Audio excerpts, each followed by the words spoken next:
have a runner in the group. It's Victoria Morrissey. I bet you have a low heart rate. I don't know why my heart rate's in the 60s, because I'm not an exercise girl, okay? I do not know why my heart rate's in the 60s. But well-conditioned athletes, you just look like an athlete. You do exercise, you said it. Have slow heart rates. And so everything's good. Don't worry about that ST depression. The slower the rhythm, the longer the QT. But are we still okay here? Yep, you know why? You see my QT interval? Boom, boom. Is it less than half the distance between the R and R? You with me, Catherine Lowe's? Yep, we're fine. No worries. No worries. But, and there's lots of causes. Primarily, look at the MAR. What meds do we have this patient on? Honey, when you've had a heart attack, you're going to learn in Perfusion 2 that it's a core measure. You are going home on a beta blocker. And the purpose of that is to decrease your heart rate and decrease the workload of the heart. But no good deed goes unpunished, so we gotta watch that if they're feeling sluggish and they're not compliant with their medicine. And that's why I say, when you go home on a beta blocker, as long as you can ambulate, cerebrate, and urinate, that's the magic bullet. That's the magic dose. If not, if you're having symptoms and you don't want to take your medicine, call your doctor back and we're gonna switch it around. We'll switch the dose, we'll switch the med to find the perfect fit. Very important about compliance. So this is sinus Brady, and if they are symptomatic, and you know what symptomatic means. What's symptomatic? Lightheaded. Short of breath. All of those things. All of those things. Atropine. 1 milligram. Who's old enough to remember when there was half a milligram? What? They switched? I'm like, what? You're confusing the heck out of me. A milligram. Push it fast. This is one thing you push fast. You push this too slow, it's going to cause paradoxical slowing. A milligram atropine. Now, what else could we use? Now, I'm thinking I could get to the atropine the quickest. I really, really, really do. But I could use these multifunction pads. I could do it. I could use them. And again, in an emergency, you think you can be like, who am I? Where am I? What am I doing? Front, back. These weren't invented when I was a new grad, but it would have been mighty helpful. We used the paddles when I was a new grad. Front, back. Good. And then we could, now, are we coding symptomatic sinus Brady? No, but we're gonna need the code card if we use these, because I need the machine that sits atop the code card, which is called the defibrillator, but you know I like to refer to it as a 4-in-1 special. When I slap these babies on you, I can monitor you, that's 1. Cardiovert you, that's 2. Defibrillate you, that's 3. Or 4, transcutaneously through the skin, pace you. Okay. We're gonna use these all day long. Atropine. The doc may order a 2nd dose, he may order up to a 3rd dose. If they're hypotensive, he may say, Wendy, hang in a dopamine drip or an epinephrine drip. You don't see that often. But if they're asymptomatic, leave them alone. If they're asymptomatic, leave them alone. But what if it's 8:45 in the morning and their heart rate's 48 and you got 9 o'clock meds to give? You giving that 50 of metoprolol? No. I hope not. I hope not. I hope you're a thinking nurse and saying, even though they're asymptomatic, I ain't gonna push the envelope. It's nice to ask docs for hold parameters, but I don't want you just to rely on hold parameters. Like Victoria Morrissey, if you're on, my patient's on DIG, if the heart rate is less than 60, hold the DIG. I want you to just know that, but then some docs, like Dr. Dugan at EJ, who's retired now, if the heart rate was less than 55, that's when we held the DIG. And you know me, Wendy Garrettson. So you mean to tell me, Dr. Dugan, if the heart rate's 56, you want me to give it? And he would just look at me. I'm like, okay. So get to know your docs. All right. How we feeling about sinus bradycardia? Treat the patient. Are they symptomatic or not? And I know Danita Quayle taught you DIG less than 60, but ask the doc. Now, we're on the subject of slow. Let's talk about heart blocks. Easy, easy, easy, easy. Think about the big picture here. heart blocks, there's 4 of them. There's first degree heart block, there's second degree heart block type 1, Mobitz 1, which is also called Winky-Bach, named after Dr. Winky-Bach. Welcome. Who's got the sign-in sheet? You signed in? Yeah. Thank you very much. Welcome. And where did I put those pages? Here they are. Take one of these. Thank you. All right. So we're just to fill you in, thus far, all we discussed was sinus rhythms. Look at this. Look how easy this is. This is how easy this is. Look at that heart. I know, I could have been a medical illustrator. It's uncanny how close this looks. Sinus rhythms started here in the SA node. And the 3 sinus rhythms that you need to know are normal sinus rhythm, sinus brady, and sinus tach. But hold that thought, because we're talking about slow right now, so I threw in heart blocks. Heart block, what does that imply to you? There's a block in communication between upstairs the atria and downstairs the ventricle, between the P wave and the QRS. And who's the culprit? Who are we looking at? The PR interval. Because that tells me, remember that horizontal axis is time, that PR interval tells me how long it took for that impulse to get through. We remember it's supposed to get through 0.12 to 0.20, thank you very much. But first degree, no big deal. It's a consistently long PR interval. God bless you. It's consistently long. Let's measure it. Why don't we, Ms. Garrettson, without paper? Let's bring that down a little bit for people. All right. Let's look at this. I showed you this trick. So the young lady that just joined us, you will love this. All right. From the beginning of the P to the beginning of the QRS. You see it? Bring it to the ruler, people. Hello. Hello. 1, 2, 3, 4, 5, 6, almost 7. 0.7 times 0.04. This PR interval is consistently 0.28, 0.28, 0.28. It's consistent. I ain't worried about consistent. We good? Mm-hmm. First degree. What's going on? Check them arm. Half the answer in your real life practices, what medicines are they on? What's making that PR stretch out? I'm not calling a doctor about this. I am not, totally not. Who we treating, the patient or the monitor? How's their perfusion status? Go in and give them a look-see. Significance, no big deal. This is my masterpiece handout. This is one of the things I'm most proud of in my nursing career. My students, I've said it before and I'll say it again, they keep this. They share it with nurses that they work with. And I'm very, very happy for y'all to do that. And I updated. When I went home last Friday, I said, you know what? I want them to be crystal clear about BTAC door number 1, door number 2, door number 3. So the handout that you printed out, you saw in bright yellow, I spelled it out for you, because I want you to be clear.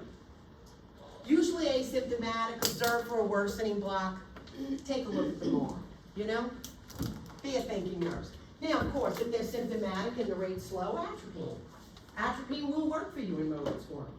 Now let's talk about another rhythm that I am not worried about. Second degree heart block type 1, Mobitz 1, Winky-Bach, named after Dr. Winky-Bach. I think he's dead and gone. If I married him, I would have been Wendy Winky-Bach. That would have been a life of woe, I tell you. Now this is not the prettiest strip of Winky-Bach, I gotta tell you.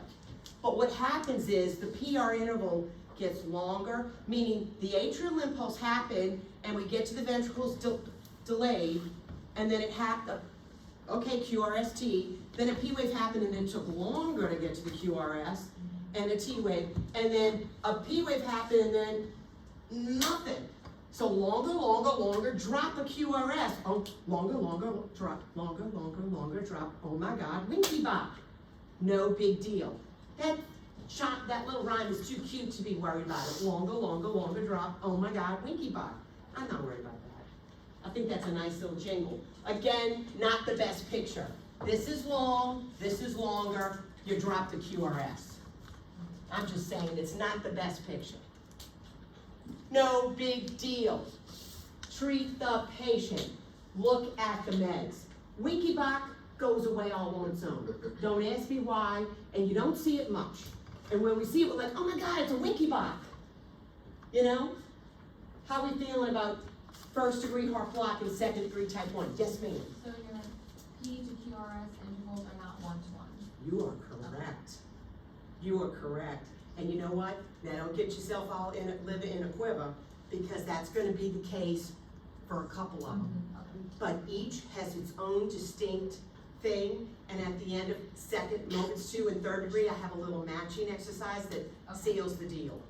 What's your name? Kirsten. Not, what's the last name? Bottoms. Okay. Is there a movie star called Kirsten Bell? Because I was gonna call you, okay, I was gonna call you that, but they're like, not the movie star. Okay. So you would be significance, longer drop, oh my God, Winky Bach, predictable, I ain't worried. Look at them all. What's going on?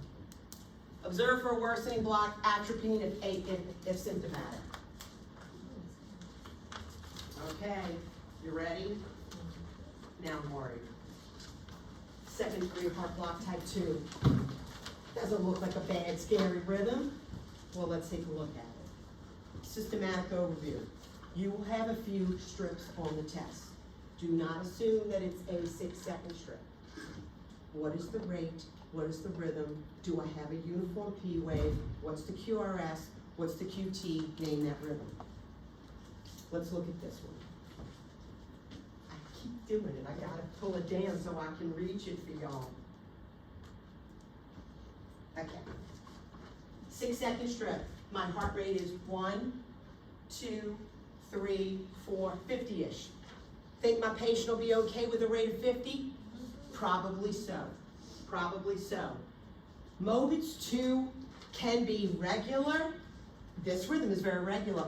Or it can be irregular, because just like Kirsten identified, you're going to have more P waves than QRSs. Now in this example, and write it down on your paper, I have 5 QRSs. Oh, wait a second. Okay, yeah, P wave, QRST. Wait, is that a P wave? Is that another P wave? Is that another P wave? Hold the phone. I have 3 P waves to each QRS. You know what I call this, Kirsten? 3-to-1 heart block. Now, I'm not going to ask you that on your test, but if you want to be a cool cardiac nurse, this is 3-to-1 heart block. I got 3 P waves to every QRS. But here's the thing. When you do have a P that's talking to the QRS, that is communicating with the QRS, it's fixed, babe. Let's look at it. Please don't let me write on this screen, okay? Because this is permanent. I did that just once. And I ran for the hills. See that? You see how I marked it? Bring it to the ruler. All right. Okay, I see that PR interval is about 4 small boxes across. Y'all agree? 4 boxes times 0.04. Okay, the PR interval right there is 0.16. And when a P is talking to the QRS, it's the same every time. When you do have a P that's talking to the QRS, that PR interval is fixed. It's fixed. It's fixed. You're with me? Now, I got some bad news for you. Atropine will not help you here, because your AV node is broken. Atropine won't help you here.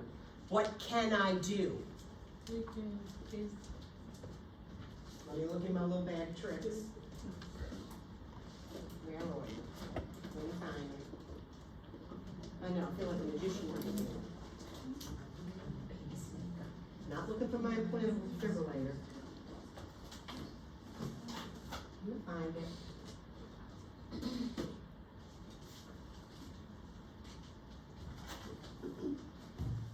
If I lost my pacemaker, I would be very sad. Here it is. They're going home with a pacemaker. They're going home with a pacemaker. Moments 2, it doesn't stay long. But if it did, you're not going home with Moments 2. You're going home with an implantable pacemaker. Sub-Q pocket. Now you have a pacemaker teaching sheet on Canvas. Gotta know it. All right, my nurse, birthday girl, Christy Bodie, teach me about my pacemaker. Well, Miss Garrettson, you have a pacemaker. And it's probably implanted on the left side of the chest, because that's where the heart is. Not always, but sometimes. You can use your cell phone, but use it on the other side. You can use your microwave. Now, if you're an arc welder, I'm sorry, you're gonna have to find a new profession, because you can't have any of that big electrical stuff. Can I still travel? My husband and I were planning a trip to Hawaii before Maui burned. God bless them. Not really. We're not going, we can't afford that. We just got new windows. So, can I travel? Sure, I can travel. Can I walk through the thing? Sure. But don't let that guy hold the wand over your pacemaker, because it'll turn it off. So read the sheet. What if they set my pacemaker at a minimum rate of 60, then my nurse is gonna teach me how to check my pulse, and if it's not greater than 60, call the doc, because I might need a new battery. Every 5 to 10 years, you need a new battery in your pulse generator. Just saying. But these are miracles. And let me tell you, new ones all the time that are the size of the pinky of your little finger. That's crazy. Not the pinky, the little bitty tip of your pinky. That's what I meant to say. Okay. If we can't get you out of this, you're going home with a pacemaker. But I'm home. Okay. Fixed. Fixed.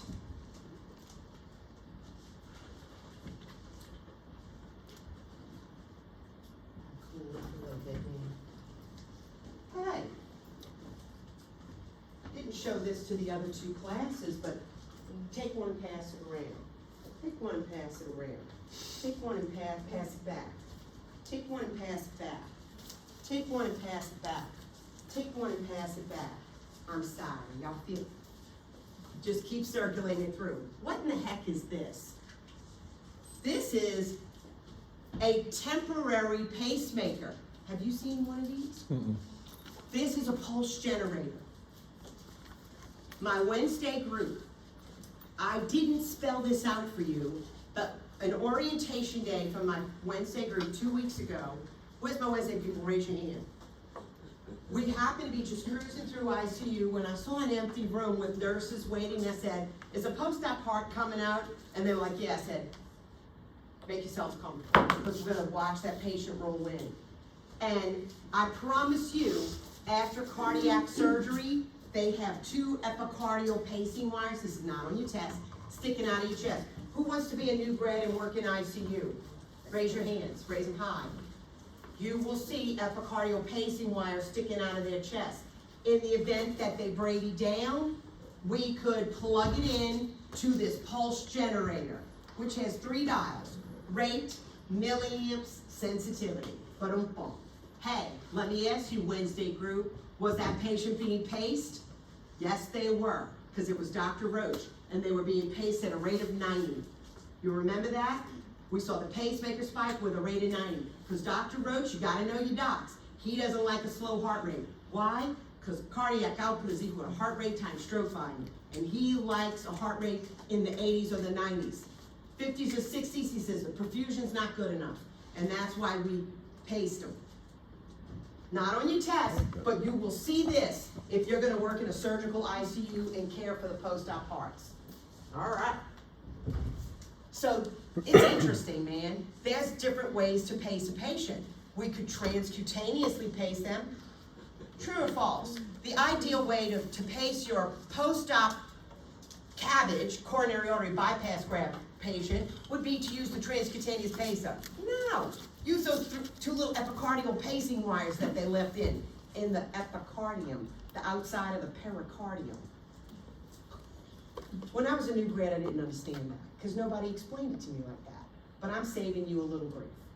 I'm like, why didn't anybody just tell me that? Okay, that's bogus too.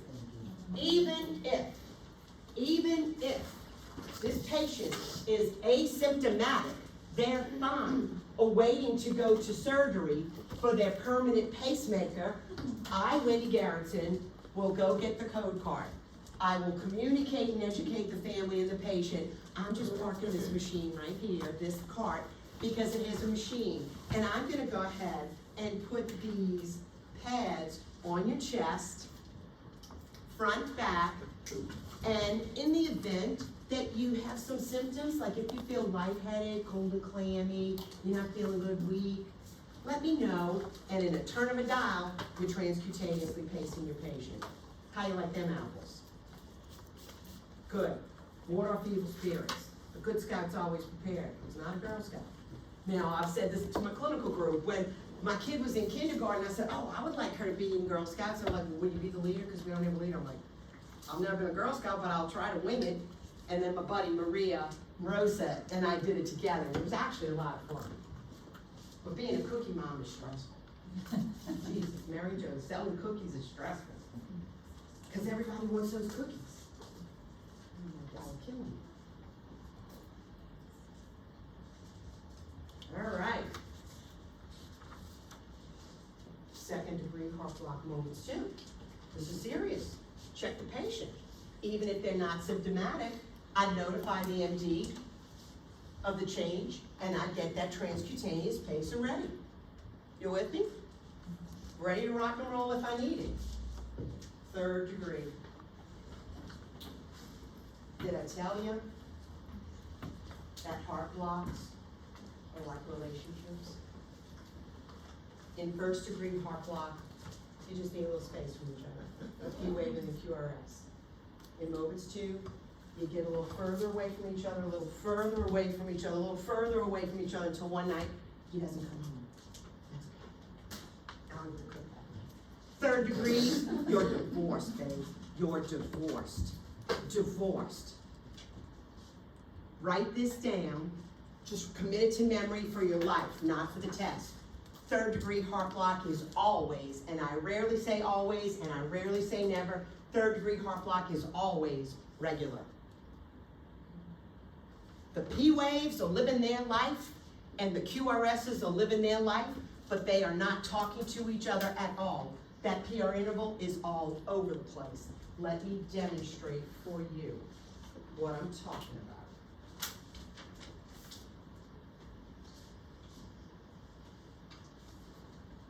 Would you agree that this is a 6-second strip, 30 boxes across? Let's count the heart rate. The ventricular rate is 1, 2, 3, 4, 50-ish. That patient may be A-OK with a heart rate of 50.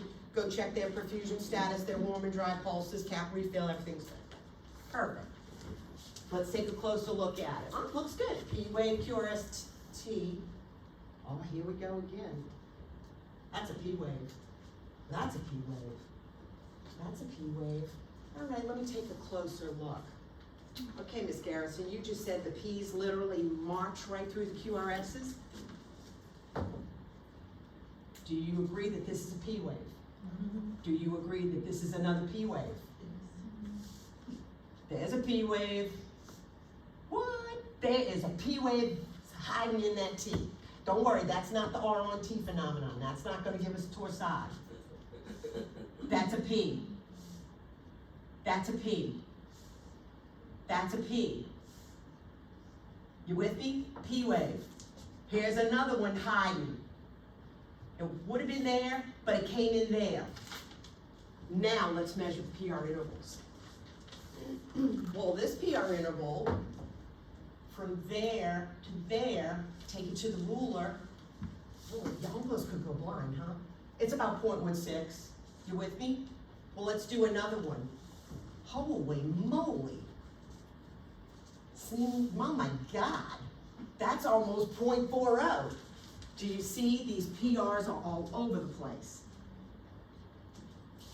P waves are uniform. The P waves will literally march right through the QRSs, but your PR intervals tell the tale and they're all over the place. This is heart block, babe. This is third degree heart block, complete heart block. They are divorced. Who's divorced? The P wave and the QRS. P wave is gonna live their life and the QRS is gonna live their life. Clearly a childless marriage, they never have to speak again. Fair enough? You are going home with a pacemaker when you are in third degree heart block. Ba-dum-bunch. When I say ba-dum-bunch, end of conversation, they're going home with a pacemaker. Okay. Yeah. What is the action of the pacemaker? Does it allow the QR? I'm sorry. No, that's great. I love that. What is the action of a pacemaker? Pacemaker, implanted pulse generator. And there's newer models that they implant right in the heart. I'm not even there yet. They might have a wire in the atria, they might have a wire in the ventral, and at the end, you're gonna see, this is not testable material, but girlfriend, I have pacemaker rhythms in there for you. And so, when you see something, and you know what? Here's an important thought. What is the best time to teach your patient about their medications? When they ask you a question. I want you to stop and take the time to answer the question. So what I'm gonna do right now is fast forward ahead just to show you something here, and this is gonna help.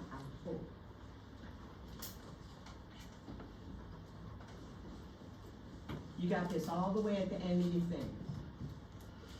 All the way at the end, all the way at the end, all the way at the end, all the way at the end.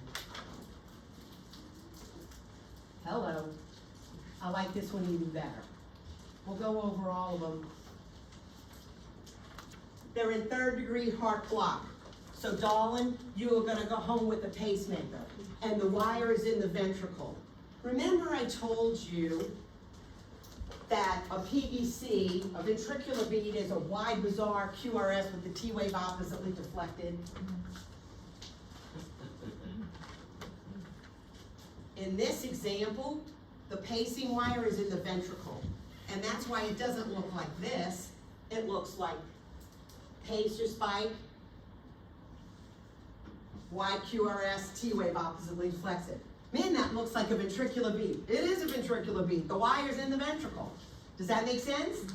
So wherever it's placed is where it's doing its job? Yeah. I didn't realize, okay. Oh, yeah. And you can, honey, let me tell you, you could have a wire in the atria and the ventricle. But you know what the big kahuna is? The patient with end-stage heart failure. True story. Older gentleman who was getting a CRT, cardiac resynchronization therapy, of IV, meaning that he was gonna get not 2 wires, 3. One in the right atrium, one in the right ventricle, and one that wrapped around the coronary sinus, not directly in the left ventricle, but so the ventricles could work in synchrony. Cardiac resynchronization therapy. Why? He goes, I'm gonna cry. My grandson's getting married in October and I want to be there. I'm like, all right, you're killing me. You're killing me. My clinical group already knows I'm all about the family. Because I am a daughter. All right. Okay. So, let's go back to 3rd degree. Gotta put my glasses on. I can see far away really well. Why? Because I had bilateral cataract surgery. What? It's crazy. I'm like, I'm too young for this. What? When my eye doctor said, you have narrow angle glaucoma, I'm like, excuse me?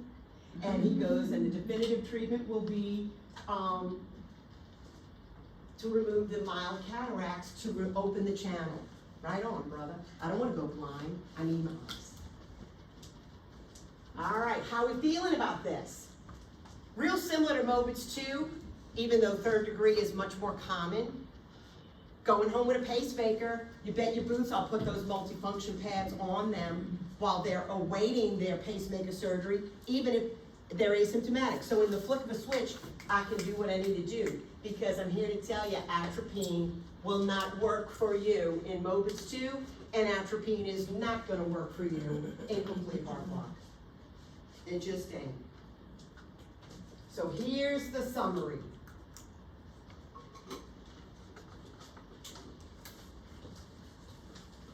Let's stop and think. To help differentiate the different types of heart blocks, we look at the what? PR interval. Which one matches 1st degree heart block? Tell me. The PR interval is what? C, consistently long. Very good. Everybody good with that? 2nd degree heart block type 1. The PR interval is what? No. Mobitz 1. Mobitz 1. Winky bob. Winky bob. Longer drop. Oh my God, winky bob. It's A. Go ahead and tase her. Psst. Catherine, turn her. Psst. Psst. I don't ever want you to do that again. Just tell My them little to page nephew's a state trooper. I know. you. I'm gonna do it anyway. So funny. All right. What's the third one? Second degree heart block type 2. That's the fifth. There you go. There you go. When present, the PR interval is fixed. And last but not least, we have third degree heart block, complete heart block. What is it? The PR intervals were all over the place. How are we feeling about heart blocks? Chris, you've worked as a paramedic, yes? You ever pick up people in heart block that are like syncopal episode, that kind of thing? Yeah, can't maintain a blood pressure or anything. There you go. They're not perfusing very well. A good blood pressure is good perfusion. A poor blood pressure is poor perfusion. So you're like, I'm getting you to the hospital, bing, bing, bada, bing, and I'm running through the red lights. Good for you. My mama taught us whenever we saw a fire engine or an ambulance, we would make silent calls. And I still do. So we done with slow? We good with slow? All right. True or false? Atropine would be a nice choice for Mobitz 2 or complete heart block. No. Forget about it. Forget about it. Sinus tach. Treat the cause, babe. Come on. What is this? Well, it's one of my sinus rhythms. Thank you very much, Ms. Garrison. And because it is a sinus rhythm, it originates in the SA node, so I will have a nice uniform P wave. The rhythm will be regular. My intervals will be fine. It's just fast. By virtue of definition, sinus tachycardia, the rate is greater than 100. Now, what's the range? 100-ish, 160? You gonna hold me to that? Ms. Garrison, the rate is 162. What is it? Sinus tach or SPD? Nah, we couldn't do that. 6-second strip. Look at the markings. Stop right there. If I said, what is this heart rate? Don't count these two. Okie dokie artichoke. So my heart rate is 1, 2, 3, 4, 5, 6, 7, 8, 9, 10, 11, 12, 120. They're at jazzercise. They're running. They're at exercise. Yes? So, because all of the pictures don't have the markings, so. They don't. Okay. So, oh, that's a good question. What's your first name? Kelly. Kelly? We got a bunch of Kellys. That you're a Kelly, you're a Kelly. Who else is a Kelly? That's our 2 Kellys in the room. All right, Kelly number 1, Kelly number 2. How's that baby? Good. Good. All right. Heart rate of 120. Yeah. My EKG strip doesn't have the markings. How am I going to tell that that's 30 large boxes across? It's not fair. Count them, darling. Count them. That's why I'm legally blind. I've been counting these boxes and I can't see anymore. It gave me narrow angle glaucoma. I'm just saying. I didn't know it. I didn't know I had narrow angle glaucoma. Now, when we were driving at night, Dave Garrison would say, can you see? I'm like, yeah, I'm good. Because he's like, you just missed the ramp. I'm like, oh, did I? All right. Okay. Does that answer your question, Kelly number 1? Okay, good. Everything's great. Treat the cause. Fever's back. What you gonna give them? Tylenol, acetaminophen. You're with me? All right. Who's gonna be the ER nurses? Where you at? Where you at? Maybe they're dehydrated. Why are they dehydrated? Because it's 102 degrees outside? Maybe. And they're not drinking enough? It's gonna be challenging to start an IV on them. They're gonna need an IV. They're gonna need IV fluids. The ER doc will tell you what to give. What if they were vomiting? Well, honey, they're gonna need an IV. They're gonna need fluids, and they're gonna need some Zofran on Dancitron. What if I said that they had diarrhea? Well, they're gonna need an IV, they're gonna need some fluid, and they're gonna need something to stop that diarrhea. What do we give? Lamodal? Imodium? What are the generic names? I'd look them up if I were you. Okay. Sinus tach, treat the cause. Madeline Daly, upstate New York, Saratoga Springs, comes in our unit. Man, my heart is racing. We put her on the monitor, heart rate's 148. Madeline, what's going on? Well, I had 6 cups of coffee this morning. I'm like, oh, darling, we gotta switch you to decaf, and that's a true story. 1 cup of coffee, you don't wanna see Miss Garrison on 2 cups of coffee. It's not good. It's like, not good. All right, how you like that? Hey, somebody tell me why a fast heart rate can decrease cardiac output? What if I said systole is 1/3 of the cycle and diastole is 2/3? Demonstrate that for the class. Who wants to do it? You wanted to do? No, Kayla's like, no way, Miss Garrison. The ventricles are not filling up. Sinus tach, it's too fast. She doesn't have time to perfuse sufficiently. I like where you go, and it doesn't have enough time for those ventricles to adequately fill. Contract 1/3, diastole, fill 2/3. Contract, fill, contract, fill, contract, fill. Do you have enough time to adequately fill? So what the heck you gonna eject? Not much. Slow the rate down. Doesn't it just make sense? Hey, whenever you have a patient with a fast rhythm, I give you permission to first tell them to cough. You might try that for sinus tach. Probably not gonna work because, honey, if it's fever, they need the Tylenol. If they dry, they need the fluid. If they had too much caffeine, they gotta switch to decaf. You know, if they're in pain, you need to treat them for pain. Fair enough? Sinus tach, treat the cause. All right, what time is it? Not time for our break yet. Let's get through the atrial stuff. Okay, we ain't this anymore, guys. An atrial dysrhythmia is not coming from the yes, say, no, sirree, it's coming from the atrial. What?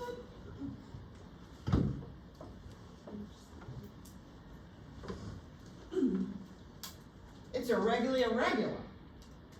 Look at that picture. Irregular. Ain't nothing regular about it.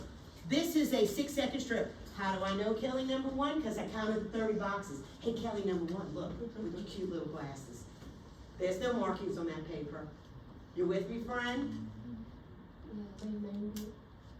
Excellent. Yes. And by virtue of being less than 100, that's a controlled AFib. That rate is controlled.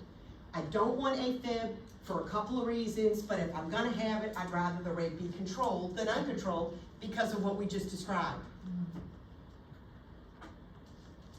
This 6-second strip, my rate is 90, the rhythm is irregularly irregular. I don't see any P waves, do you? Therefore, you can't measure a PR interval. Thank God the QRS is skinny. And you know what? Even the T wave is kind of funky. I think I see it there and there, but I don't see it anywhere else. What? AFib, babe. Commercial, Kareem Abdul-Jabbar. I got winded. I was short of breath walking through the airport. Such a common thing with real people in this very common rhythm, shortness of breath.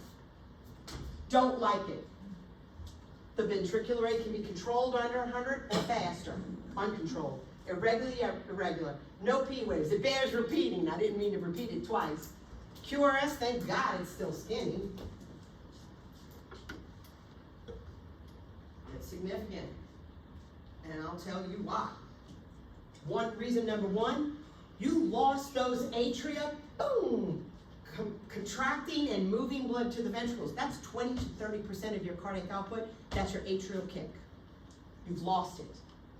For me and you, that might be okay. For a little 82-year-old female in CHF, you're gonna tip her over the edge. Loss of atrial kick. What happens to blood when it's just quivering in the atrium? 5 times increased risk of stroke. 5 times. I'm also worried how fast that rate is. Let's slow that train down. We said blood will clot. Now, we don't have a crystal ball and we don't have a magic clock. In the old days, we used to think, well, if you've been in the rhythm less than 48 hours, then you didn't have time to form a clot. No cardiologist I know today would dare convert that rhythm without taking a look-see first in the form of a TEE, a transesophageal echo. If you've read through my handout, you know I've described it to you. It's big tube down the throat, babe, and you better sedate me. You ain't gonna throw a tube in my mouth like that. It's just not gonna be. What's your first name? Leah. Leah, be a friend. Knock me out. Okay? So TEE, so they can look in the atria for the presence of clots. If the coast is clear, green light go. Let's try to get them out of this rhythm. Because once they convert that rhythm back to normal sinus, that clot's gonna go flying. And if it goes to a cerebral artery, dude, that's a stroke. What area did it go to? Did it go to Broca's area? Well, that's your speech. Did it go to your cerebellum? That's your motor coordination. You don't want a stroke. All right. Causes, lots of things, lots of things. Thyroid. I got hypothyroid too. I'm on 100 mics a week. I tell you, I feel good, but getting older is like, what? I mean, I was on nothing for such a long time, and now I'm on a couple of things. All right. So, lots of causes, symptoms. That rhythm right there with a heart rate of 90, they were fine. They didn't even know they were in AFib. Kareem Abdul-Jabbar, I bet he had a faster rate. I bet he did. Treatment goal number 1, slow that train down. Control the rate first. Who's ACLS certified? You don't have to be. Cardizem, baby. Diltiazem. You've given a bunch of diltiazem in your life? 5 milligrams IV push. Push it slow, you don't push it fast, right? Right. Okay. And if we like that reduction in heart rate, the doc will say, hang a drip. The Cardizem drip is the easiest. It's my favorite drip in the world. It's 125 milligrams in 125 mils, and it's measured milligrams per hour. So the doc says, Kirsten, go ahead and start the Cardizem, the Diltiazem drip at 5 milligrams per hour, 5 mils on the pump, babe. You don't even need your calculator. Hey, my clinical groups, where's your calculator? It's in your pocket. It's not in the book bag in the back. All right, slow that train down. If Cardizem doesn't work for you, Kirsten, the doc may order something else. I'm not a cardiologist, neither are you. I'm not gonna expect you, well then I'm gonna go with this, or then I'm gonna go with this. Whatever the doc says is what we're gonna go with. Then, prevent clots. If there's a clot present and they're in the hospital, we're putting them on IV heparin. But don't pump. Because clots are dangerous, man. But, look at that strip that we just looked at, that AFib controlled rate of 90. Let's pretend that that was Mr. Frank. Mr. Frank went to his doctor, did a 12 lead, put him on the monitor, goes, Frank, you're in AFib. What's that, doc? Well, Frank, it's an irregular rhythm that can make you have a stroke. So how long you been in this rhythm, Frank? I don't know. Can we assume Frank's been in less than 48 hours? Of course not. He's stable though. He's warm and dry. Pulses are irregular, but +2. Cap refill's good. He's urinating fine. He's fine. Think we can admit somebody to a hospital that's fine and get reimbursed? No. You have to be good and sick to get admitted to a hospital these days. Frank's going to go home for 3 weeks on an anticoagulant that the doc chooses. It might be Coumadin, it might be Pradaxa, it might be Eliquis, it might be something else I haven't written down for you. Mr. Frank, you're gonna go home for 3 weeks on your Coumadin, then you're gonna come back in 3 weeks, and you're gonna get an elective cardioversion. Okay, I hope it's on a Tuesday or a Wednesday when my clinical students are with me, and anybody that's in the cath lab, we'll see, are there any cardioversions today? Now, by the way, Mr. Frank went home for 3 weeks. Do we need to do a TEE on him before we cardiovert him? No, we don't. I don't know why, but they don't. I was like, you sure? And they're like, we don't.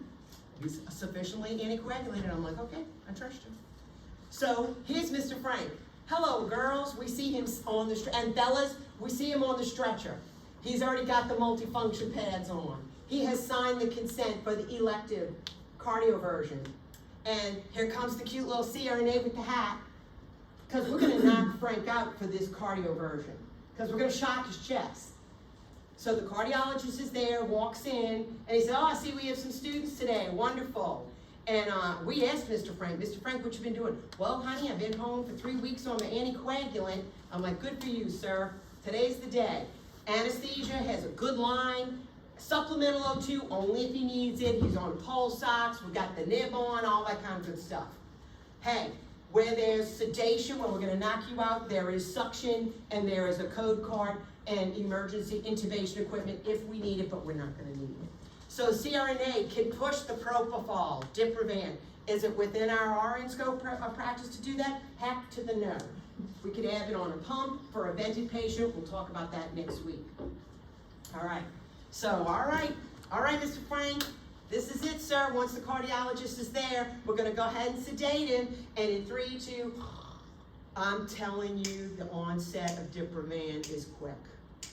Then she's gonna do the old eyelash test, and he's not gonna blink. We're ready, and the doc's gonna say to my students, who wants to push the button? And Dakota's gonna say, me. And he goes, all right, we're gonna charge it up to 100 joules. But first, you will press the sync button. Sync, and this is all in your handout. Sync, so we highlight the R wave. All right, select 100 joules. You will commandingly say, I'm clear, you're clear, we're all clear. Boom. And Frank converts, and Dakota says, that's it? He converted to sinus. We're done. She's like, well, all right. That wasn't as exciting as I thought it was gonna be. Then he wakes up in a few minutes and he goes, when are we gonna start? And Dakota's gonna say, we're already done. How you like that? It'll happen. One day, the unit was slow, as it is oftentimes, and they had 3 in the cath lab, but by the grace of God, there were 3 cardioversions, and everybody got to push the button. Thank you. I don't want to pick favorites or anything. All right, how we feeling about Mr. Frank? Frank, you're gonna go home today, and I'm gonna keep you on your anticoagulant for a month when you follow up with me in 4 weeks. Why do you think we're doing that? What do you think Frank could go back into in the next 4 weeks? It's that awful, Catherine Lowe. AFib keeps coming back and back and back. When we've met people getting cardioversions, is this your first rodeo? Oh no, honey, I've been shot 4 times now. Well, if they keep going back into it, then ultimately they may need a surgical procedure called a catheter ablation, which is done in the cath lab, and they're gonna zap it. They're gonna find the abnormal circuit, and they're either gonna fry it with radio frequency or cold cryo. They're gonna zap it, and that usually works. I say it all the time, I don't want anything we're pitching in level 4. I don't want AFib, I don't want an MI, I don't want any of it. How are we feeling about that? Look at all the other anticoagulants. You've seen commercials for my dog put me on Xarelto.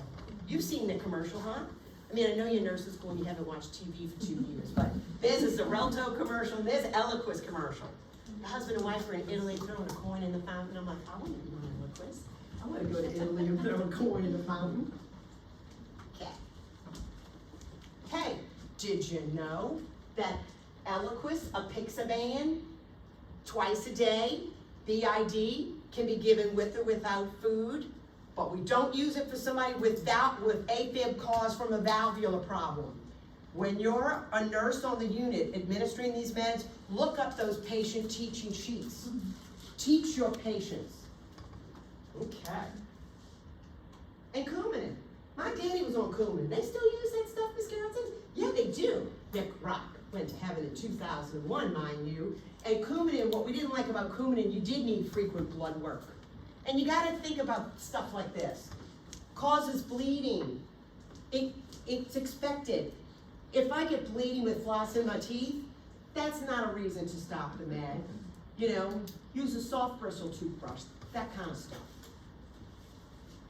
A flutter is not on your test, but a flutter, squint your eyes. Look at that strip. See the sawtooth pattern? Same set of problems as AFib. This is a 6-second strip, Kelly, number 1. My heart rate is 1, 2, 3, 4, 5, 6, 7, 8, 9, 10, 100. But I got 1, 2, 3, 4 flutter waves. It's a 4-to-1 flutter. My ventricular rate's 100, but my A flutter rate is 400. You think blood's gonna clot when it's just fluttering? Oh yeah, oh yeah. Same set of problems. Predisposition to stroke, slow that train down. This heart rate's already 100. We can skip that step. This train is already slow enough. But we need to get them out of this. They're gonna put them on some type of medication to get rid of this. It might be cortisone. It might be DIG. It might be a different beta blocker, whatever the doc wants to do. But ACLS protocol for fast AFib flutter is diltiazem. And we give a bolus, push and slow, and we can you drink. All right, checking my time. Mindful of you needing a brain break. Okay, it's time for a break. 9:29. Y'all wanna come back at 9:35? 6 minutes? Is 6 minutes good enough? Hey, if you're one of mine,